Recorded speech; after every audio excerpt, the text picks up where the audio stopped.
बेटा सभी बच्चे ये वर्कशीट 2 बार ध्यान से पढ़ोगे भी।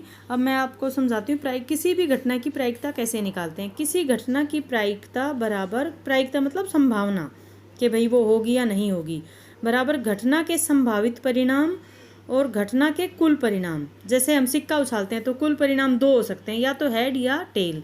पासा फेंकते हैं तो कुल परिणाम 6 हो सकते हैं, क्योंकि पासे पर 1 से 6 तक नंबर लिखे होते हैं। तो कुल परिणाम नीचे आते हैं और उसकी संभावना, जैसे हेड, सिक्का उछालते हैं तो हेड कितनी साइड में होता है, 1, तो उसकी संभावना 1 है और कुल परिणाम 2 हैं। तो सिक्का उछालने पर चित या पट आने की प्रायिकता, क्योंकि एक ही साइड पे चित है, जितनी साइड पे वो उसके पक्ष में है वो ऊपर, और जितने कुल परिणाम हैं, कुल परिणाम 2 हो सकते हैं सिक्के में, या तो हेड या टेल, इसलिए नीचे 2 है। और हेड एक साइड में है, टेल भी एक ही साइड में है, तो हेड की प्रायिकता पूछ लें या टेल की, तो 1/2 ही होगी। और इसी तरह बच्चों यहाँ पर आपको प्रायिकता निकालनी है। ये 4 क्वेश्चन आपको दिए हुए हैं। जैसे एक पासा फेंका जाता है, निम्न की प्रायिकता ज्ञात करो। 2 से बड़ी संख्या आने की प्रायिकता, 2 से बड़ी, पासे को जब हम फेंकते हैं तो बेटा हमारे पास कुल नंबर आते हैं 1 से लेकर 6 तक, क्योंकि ऐसा पासा होता है ना जिसपे नंबर लिखे होते हैं 1 2 3, ये इसकी 6 साइड होती हैं बेटा। ऐसे यहाँ 1 लिखा हुआ है, इसके 2 3 4 5 6 ऐसे, तो 1 से 6 तक उस पर नंबर लिखे होते हैं। तो कुल संख्या हो गई 6। और प्रायिकता का जो फॉर्मूला है, इसमें नीचे कुल परिणाम आते हैं, यानी पासे के क्वेश्चन में नीचे हमेशा 6 आएगा। ऊपर हमें क्या निकालना है, पहले पार्ट में हमें निकालना है 2 से बड़ी संख्या आने की प्रायिकता। 2 से बड़ी पासे पे कौन कौन सी हैं, 3 4 5 6, यानी कितनी है 2 से बड़ी, 4 नंबर है, इसलिए हमने ऊपर लिखा 4, नीचे 6, और फिर इनको ऊपर नीचे 2 के पहाड़े में आते हैं, तो उससे काट के 2/3 आंसर।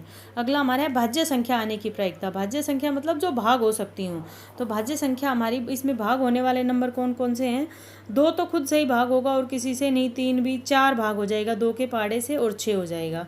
तो 4 और 6 भाज्य संख्याएं हैं। भाज्य मतलब जो भाग हो सकती हूँ, भाग होने वाली 2 संख्याएं हैं। तो जैसे पास प्रायिकता का फॉर्मूला हमने किया था, ऊपर पक्ष के परिणाम 2 और नीचे कुल परिणाम, पासे पे कुल परिणाम 6 हैं, इसलिए नीचे 6 है, और ये 2 के पहाड़े से ऊपर नीचे काट दिया तो 1/3। अगला है विषम संख्या आने की प्रायिकता। विषम संख्याएं जो 2 के पहाड़े में ना हो, जैसे पासे में 2 के पहाड़े वाली कौन कौन सी हैं, 2 4 6, इनको छोड़ के बाकी जो बची 2 के पहाड़े वाले को छोड़ के वो विषम संख्याएं हैं, क्योंकि ये 2 से भाग नहीं होती ना। 1 3 5, तो 1 3 5, ये कुल कितनी है, 3 संख्याएं, इसलिए ऊपर 3 आ गया और पासे पे नीचे कुल 6 आ गया। ये 3 के पहाड़े में 3 एकम 3, 3 2 नीचे काट दिया, 1/2 आंसर है।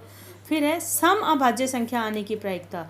जो संख्या सम हो और अभाज्य भी हो, अभाज्य मतलब किसी से भाग ना होती हो और सम हो, ऐसी संख्या है 2।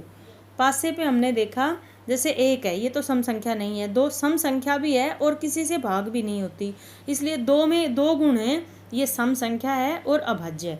तो सम अभाज्य संख्या की प्रायिकता हो गई 1/6, क्योंकि पासे की 6 संख्याओं में से ऐसी संख्या जो सम हो और अभाज्य हो। जैसे 4 सम संख्या है पर अभाज्य नहीं है, 6 सम संख्या है पर अभाज्य नहीं है, भाज्य है, भाग हो सकती है। जो भाग भी ना हो सकती हो और सम संख्या भी हो, ऐसी संख्या है 2। ये आपको हमेशा याद रखना है कि विषम संख्याएं क्या होती हैं, भाज्य संख्याएं क्या होती हैं, और अभाज्य और सम कौन सी होती है। अब सम अभाज्य संख्या तो एक ही होती है 2, और विषम संख्याएं जो 2 से भाग ना हों, जैसे 1 3 5, और भाज्य संख्याएं जो भाग हो जाएं, चाहे किसी से भी भाग हो जाएं, चाहे 2 से या 3 से या 4 से, जैसे 6 2 से भी भाग होगा और 3 से भी भाग होगा, तो ये भाज्य संख्याएं हैं।